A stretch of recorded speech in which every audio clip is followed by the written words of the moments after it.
Mieti alla jomon, o wadi mi ko pipulo, ngeya mi ko fanay ndoro, didi kumboy rasin, minjeti baba ndongo, darani do malanga pulagu, minjeti radio fulbe, juba ko be nyabi mapulagu,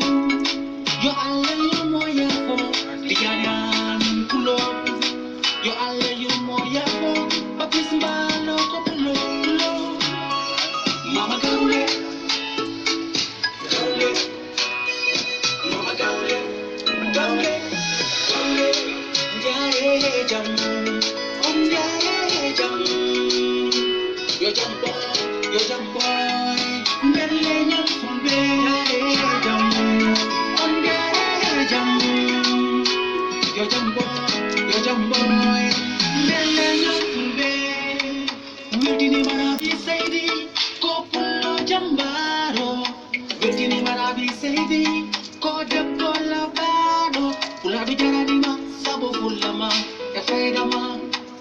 Fulbe fo nyaranima sabu darndema e moƴƴanema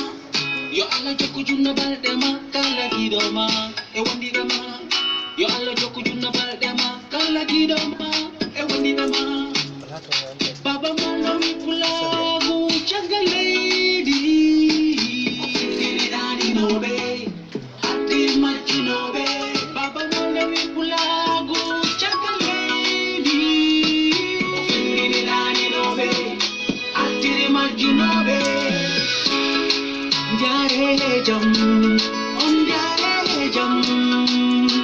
yo jam boy nder leñol fulɓe njare jam on njare jam yo jam boy nder leñol fulɓe abu jubaɗe ko fulo demma ñillan ko fulo yelajo ko fulo wideɓuɓe kaɓe fuɓe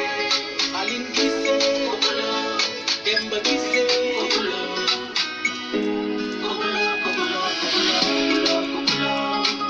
ɗemgal pulago kallana pulago gawjen konduɗen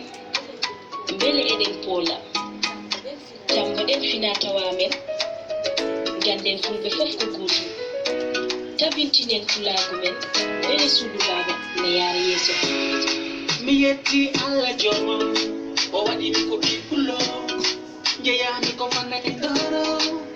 diide gumboy rasin min jetti baba ndongo daraniɗo ngalanko pulagu min jetti radio fulɓe cuuba koɓe jaɓɓima pulagu yo Allah yurmo yaafo tijani an pulo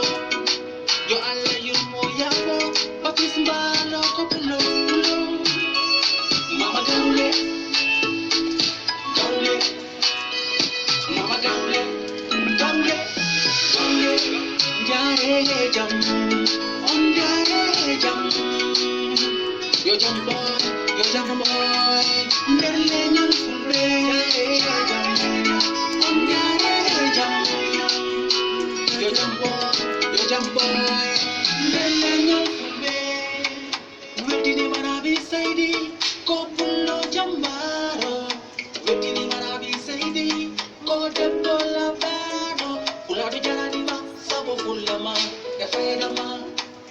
fulɓe fo jaranima sabu darndema e moƴƴanema yo Allah jokku junno balɗema kala giɗoma e wondirema yo Allah jokku junno balɗema kala giɗoma e wondirema baba malomi pulagu caggal leydi ɗiɗaɗinoɓe addi majjunoɓe baba malomi pulagu caggal leydi ɗiɗaɗinoɓe addiri majjunoɓe